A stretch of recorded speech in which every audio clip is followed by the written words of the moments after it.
तो चलिए स्टार्ट करते हैं 35 नंबर क्वेश्चन से लेके। 35 नंबर क्वेश्चन है, 1 रुपए के 20 की दर से बटन बेचने पर एक दुकानदार को 4% हानि होता है। इस पर 20% लाभ कमाने हेतु 1 रुपए के कितने बटन बेचे जाने चाहिए? ऐसा क्वेश्चन हो चुका है। सबसे पहले देखिए क्या बोलता है, 1 रुपया में 20 की दर से बटन बेचने पर यानी सेलिंग प्राइस, बेचने पर यानी सेलिंग प्राइस 1 रुपया में 20, 1 रुपया में 20 ये विक्रय मूल्य है। बेचने से इसको 4% का लॉस हो जाता है, यहाँ पे लॉस होता है 4%। ठीक है, तो ये चाह रहा है कि 20% का लाभ कमाए। क्या चाह रहा है? प्रॉफिट कमा ले 20% का। तब पूछ रहा है कि 1 रुपया में कितना 1 रुपया में कितना बटन बेचे कि 20% लाभ हो। 1 रुपया में कितना बटन बेचे कि 20%। ये तो सवाल था, इसको बनाने में कोई टाइम नहीं लगेगा। देखिए एसपी कितना है, 1/20, लॉस कितना है 4% का, तो एसपी गुना होता है 100 अब बटा 4% लॉस तो 96।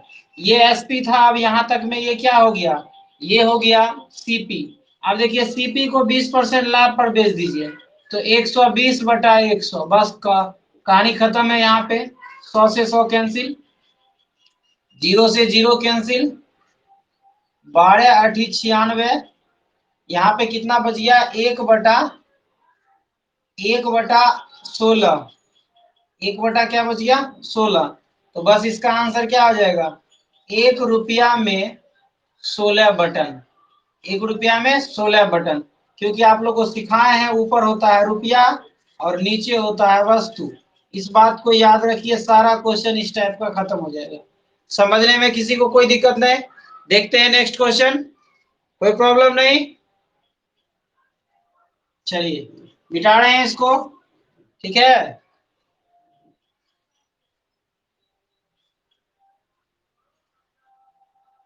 Question number 36। चलिए 36 नंबर क्वेश्चन है, एक खिलौने को 10 रुपया 80 पैसे में बेचने पर 10% हानि होता है। इसे कितने रुपए में बेचा जाए कि 20% लाभ हो? कोई दिक्कत नहीं, फिर से हम क्वेश्चन लिख दे रहे हैं। एक खिलौने को 10.80 में बेचने पर, 10.80 में बेच रहा है तो ये हो गया इसका विक्रय मूल्य। बेचने पर क्या हो रहा है, इसको 10% का लॉस हो रहा है, 10% का लॉस हो रहा है। इसको चाहिए प्रॉफिट, वो भी कितना, तो 20% प्रॉफिट। बस कुछ नहीं इस क्वेश्चन में, ये सब तो एग्जाम में लिखना ही नहीं है। विक्रय मूल्य कितना है, तो 10.80 होता है विक्रय मूल्य गुना 100 बटा लाभ या हानि। तो पहले क्या है, पहले हो रहा था हानि तो होगा 90। अब चाहिए 20% लाभ तो 120/100, 100 से 100 कैंसिल, दशमलव उड़ाइए, नीचे आएगा 2 जीरो, 1 जीरो से ये कैंसिल, 1 जीरो से ये कैंसिल। अब क्या बचा, 9×10=90, 9×1 9×2 18 कट गया। अब क्या बचा यहाँ पे, 12×12 144, और नीचे बच गया 10, 10 यहाँ से कटेगा पॉइंट, तो इसका आंसर आ गया 14.4। ये इसका क्या हो गया, आंसर हो गया। ठीक है, 36 नंबर क्वेश्चन का 14.4। नेक्स्ट क्वेश्चन देखते हैं 37। सब समझ रहे हैं कि नहीं को कोई दिक्कत नहीं? किसी को कोई दिक्कत भी है? चलिए नेक्स्ट क्वेश्चन है 37। 37 है, एक व्यक्ति एक मेज को 5% हानि पर बेचता है। यदि वह इसे 80 रुपया अधिक में बेचता तो 5% लाभ होता। मेज का क्रय मूल्य क्या है? अच्छा एक बात, इस क्वेश्चन को बढ़िया समझिएगा। समझ गए तो ये क्वेश्चन बहुत आसान है, सेकेंड नहीं लगेगा इसको बनाने में। ठीक है, बोलता है एक खिलौने को 5% हानि पर बेचने से बेचा जाता है, अगर उसे 80 रुपया अधिक में बेचे तो 5% का लाभ हो जाता है। अच्छा पहले क्या हो रहा था, 5% का हानि हो रहा था, यानी -5 चला जा रहा था। अब 5% लाभ कब होगा, 5% लाभ तब होगा जब इस 80 रुपया ज्यादा में बेचे। मान लीजिए यहाँ 1 है तो ये माइनस में इधर है और ये प्लस में इधर है, तो यहाँ से यहाँ आने के लिए कितना दूरी तय करना पड़ेगा? टोटल का टोटल 10% तय करना पड़ेगा। ठीक है, यहाँ से यहाँ आने के लिए टोटल 10% का दूरी तय करना पड़ेगा। तो टोटल कितना हो गया? 10%। 10% का मान ही क्या हो जाएगा? 80। 0 से 0 कैंसिल, 1 का मान अगर निकालेंगे तो 80 पे 2, 8 पे 2 0 यानी 800 आंसर। समझ गए? क्वेश्चन को फिर समझिए। 5% हानि पे बेचा जा रहा था, अगर इसे 80 रुपया ज्यादा में बेचे तो 5% का लाभ हो जाता है। तो 5% का जो लाभ होगा 80 रुपया के वजह से, तो वो यहां से स्टार्ट होगा। ऐसा नहीं है कि यहां से स्टार्ट होगा, यहां से स्टार्ट होगा, क्योंकि पहले तो उसको 5% का लॉस हो रहा था। तो 5% ये, 5% ये, 10% के वजह से उसे 80 रुपया का लाभ हो जाएगा। 10% का मान 80 तो 1 का मान 800। यही आपका क्या है? आंसर है। किन्हीं को कोई दिक्कत नहीं? देखिए नेक्स्ट क्वेश्चन। चलिए देखते हैं नेक्स्ट क्वेश्चन 38। चलिए 38 नंबर क्वेश्चन समझ रहे हैं सब कोई? किसी को कोई दिक्कत नहीं? चलिए 38 देखते हैं। एक पुस्तक विक्रेता किसी वस्तु को 10% लाभ पर बेचता है। ये जो 38 नंबर क्वेश्चन है, ये आपका VVI बहुत इंपॉर्टेंट क्वेश्चन है। समझिएगा तो बहुत आसान है, नहीं तो फिर बहुत दिक्कत है। क्वेश्चन है, एक पुस्तक विक्रेता पुस्तक को 10% लाभ पर बेचता है। मान लीजिए उसका क्रय मूल्य था 100 और बेच दिया उसको 110 में, तो हो गया 10% लाभ। फिर आगे समझिएगा। यदि उसने इसे 4% कम में खरीदा होता, यानी पहले कितना में खरीदा था? 100 में, 4% कम में खरीदेगा तो 96 में। ठीक है, ये हो गया आपका CP2। ठीक है, फिर क्या है? तथा 6 रुपया अधिक में बेचता तो इसे 18.3/4% का लाभ होता। अच्छा, इतना रुपया में खरीदता और यहाँ पे सीधा लाभ समझ लीजिए। यहाँ लाभ है 18.3/4 का लाभ। ठीक है, तो यहाँ से हम क्या करते हैं? पहले SP निकाल लेते हैं, नया SP निकाल लेते हैं, SP2। ठीक है, या तो आप इसको यहाँ ऐसे लिख सकते हैं CP2। ठीक है, CP2 96, लाभ इतना, तो SP बराबर क्या आ जाएगा? CP गुना, आप देखिए यहाँ 18.3/4% का लाभ है, तो इसको कैसे लिख सकते हैं?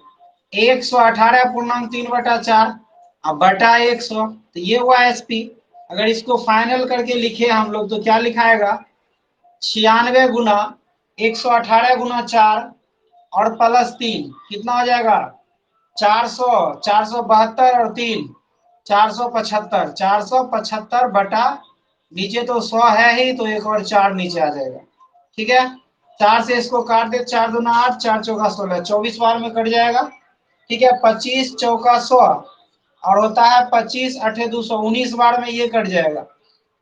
ठीक है, उसके बाद देखिए 4 6 का 24, तो SP2 आपका क्या निकल गया? 6 गुना 19 बराबर 114। अगर उसे, समझिएगा ध्यान से, अगर उसे 18.3/4% लाभ पर बेचे तो वो 114 में बिकता है। पहले कितना में बिक रहा था? तो पहले बिक रहा था 110 में। तो देखिए तो यहाँ पर कितना लाभ है? 114 और माइनस 110, तो यहाँ पे 6 का लाभ है, यहाँ पर तो 4 का लाभ है, यहाँ पर 4 का लाभ है। और बुक में बोला था 6 ज्यादा करने, तो 4 का मान 6, 1 का मान 6/4 और आपको CP पूछ रहा है यानी 100 का मान, तो 100 का मान क्या हो जाएगा? 6/4 गुना 100, तो ये 25 बार में 25 6 का 150, यानी इसका आंसर क्या आ जाएगा? 150। सवाल एक बार और समझिए। किसी वस्तु को 10% लाभ पर बेचा जाता है, यदि उसे 4% कम में खरीदते यानी 96 में खरीदते तो इतना का लाभ होता। तो हम लोग SP निकाल लिए, SP इतना पता चला, और बुक में बोल रहा था 6 ज्यादा, और यहाँ पे ज्यादा नजर आ रहा है कितना? तो यहाँ पे ज्यादा नजर आ रहा है 4, तो 4 बराबर 6, 1 बराबर 6/4, CP पूछ रहा है तो 100 का मान निकाल दिए। बात खत्म। समझ में आ रहा है सबको? किसी को कोई दिक्कत नहीं? किसी को कोई प्रॉब्लम तो बोलिए इस क्वेश्चन में। किसी को कोई प्रॉब्लम है? समझ गए? हाँ, चलिए मिटा दे। चलिए चलिए नेक्स्ट क्वेश्चन देखते हैं।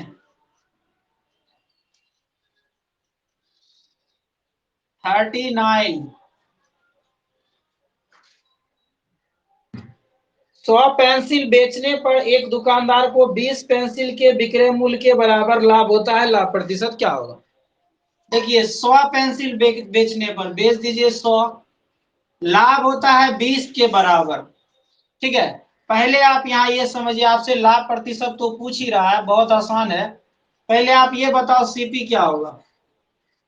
अगर 100 में किसी चीज को बेचा गया और हम ये बोले कि उसमें 20 लाभ है, तो लागत मूल्य क्या रहा होगा? 80 रहा होगा, तब तो 20 लाभ है। तो लाभ प्रतिशत बराबर क्या आ जाएगा? लाभ गुना 100 अब बटा सीपी, क्योंकि नीचे सीपी होगा। हम लाभ प्रतिशत निकाले या हानि प्रतिशत निकाले, हमेशा नीचे सीपी होगा। तो 20 चौका 80 और 4 से ये 25 दफा में कट गया, तो प्रॉफिट है 25%। किन्हीं को कोई दिक्कत नहीं। देखते हैं नेक्स्ट क्वेश्चन, क्वेश्चन नंबर 14। चलिए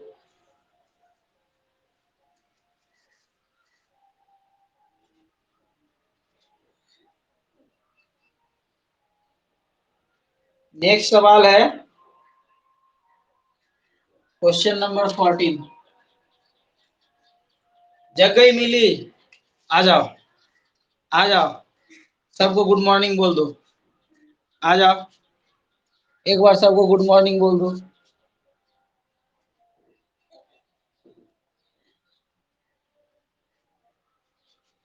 बोल दो सबको good morning. Good morning, good morning भैया।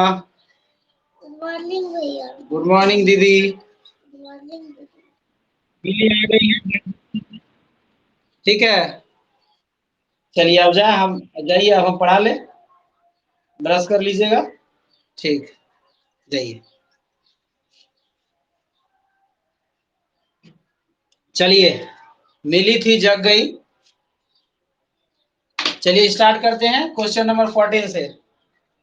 40 नंबर क्वेश्चन है, 36 संतरे बेचने पर एक फल विक्रेता को 4 संतरे के विक्रय मूल्य के बराबर हानि हो जाता है, तो हानि प्रतिशत क्या होगा? चलिए देख लेते हैं।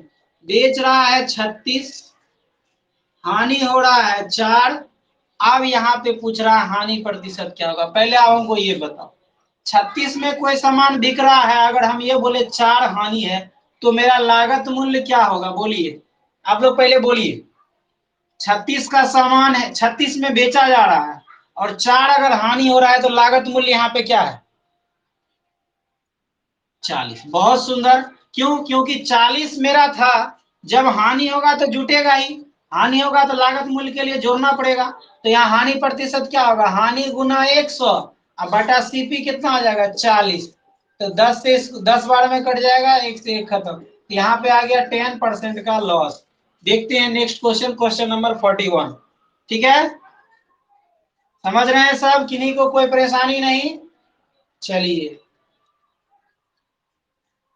41।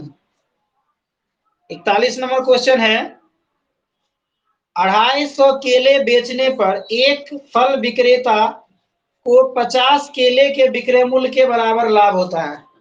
बेच कितना रहा है केला? 250। लाभ कितना हो रहा है?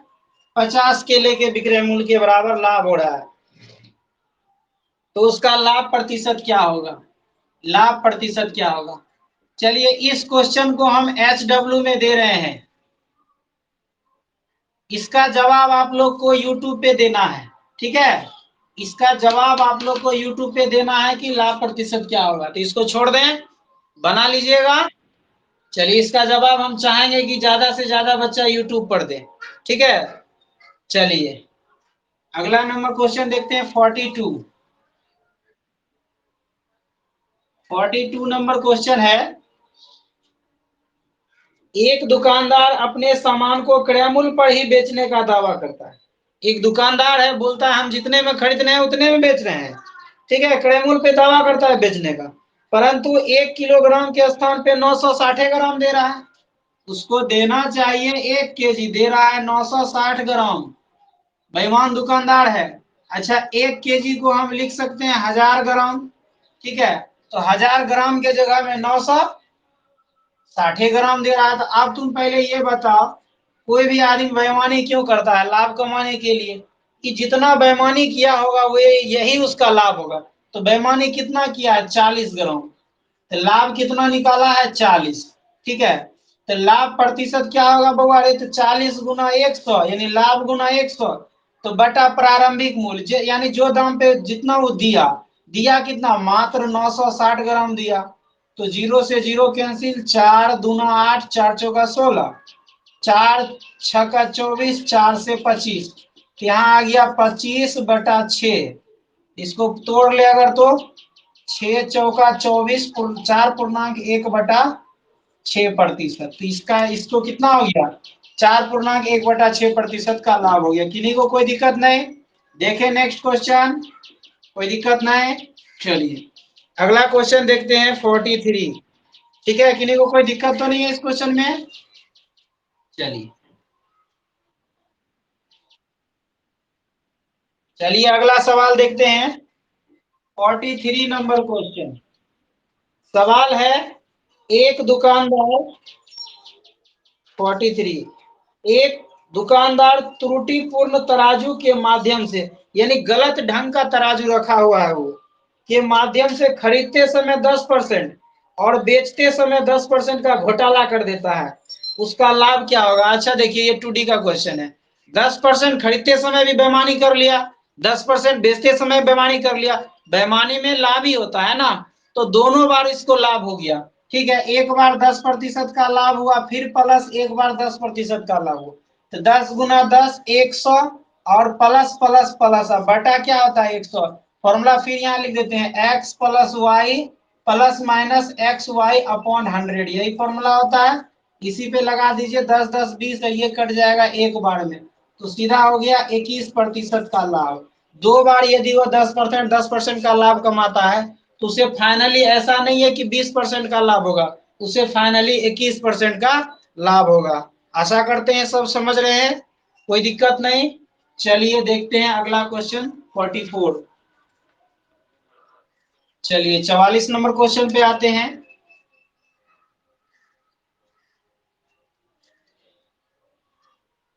एक बेईमान दुकानदार अपने सामान को क्रय मूल्य पर ही बेचने का दावा करता है, परंतु वह त्रुटिपूर्ण बाट का प्रयोग करके 11.1/9% का लाभ कमाता है।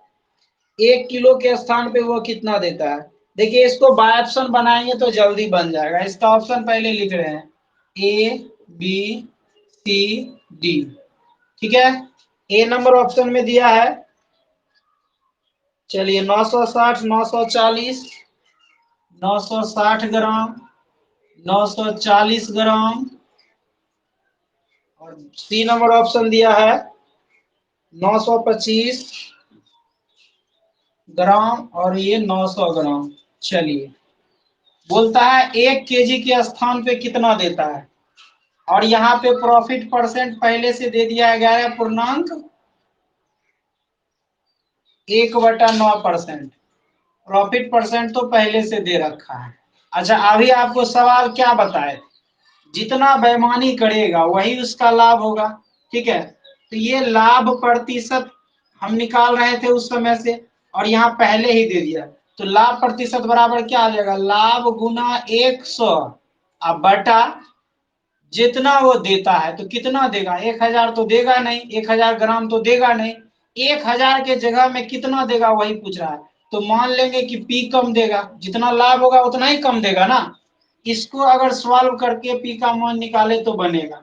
अगर इसको बाय ऑप्शन ले बउआ, तो चलिए एक बार अगर 960 लेते हैं, तो पी के जगह में अगर मान लेते हैं कि 960 देते हैं, इसका मतलब क्या हुआ? 40 ग्राम ही वो दिया, तो पी के जगह में 40 गुना 100 बटा, और इस टोटल के जगह में 960 सीधा लिख दीजिए। अब इसको सॉल्व करके देखिए क्या आता है इतना, 11.1/9 आता है, जीरो से जीरो कैंसिल, 4 दूना 8, 4 चौका 16, तो आ गया कितना यहाँ पे? 50/12, 25/6। तो ये देखिए 6 चौका 24, 4 पूर्णांक कुछ आता है, ये जो ऑप्शन है ये गलत है। चलिए इसका फिर से देख लेते हैं। इसी तरह करके आप चेक कर लीजिएगा, ज्यादा टाइम नहीं लगेगा। चलिए ऑप्शन नंबर डी देखते हैं। अगर 900 ग्राम वो देता होगा तो लाभ कितना कमाता होगा? 100 ग्राम। कितना लाभ कमाता होगा? 100 ग्राम गुना 100, अब बटा इस पूरे के जगह में 900 ही देता होगा वो। ठीक है, तो 900 दे दिया। अब देखते हैं इतना आता है कि नहीं, तो 2 जीरो से 2 जीरो कैंसिल। अब देखिए यहाँ पे तो पहले से कितना है, 11.1/9%। 11.1/9% बराबर। यहाँ देखते हैं यहाँ कितना है, 100/9। तो कितना बार लगाएंगे? 11×9 = 99, 11×9 = 99 बचा 1/9। तो ये दोनों आपस में क्या हो गया? बराबर हो गया। इसका मतलब ऑप्शन नंबर डी हमारा क्या हो गया? सही हो गया। इसको बाय ऑप्शन हम लोग आराम से कर लेंगे। आशा करते हैं आप लोग समझ गए, सारा क्वेश्चन समझ में आया। ठीक है, तो इस चैप्टर में ज्यादा क्वेश्चन नहीं है, 2 दिन चलेगा, उसके बाद नया चैप्टर स्टार्ट करेंगे हम लोग। ठीक है, विधिवत पूरा हम लोग पढ़ेंगे मैथ को। प्रॉफिट एंड लॉस के बाद क्या है देख लेते हैं। रेशियो है, बहुत अच्छा चैप्टर है। प्रॉफिट एंड लॉस के बाद रेशियो को हम लोग बढ़िया से पढ़ेंगे। पहले प्रॉफिट एंड लॉस 2-3 दिन में खत्म कर लेते हैं। Thanks for watching this video.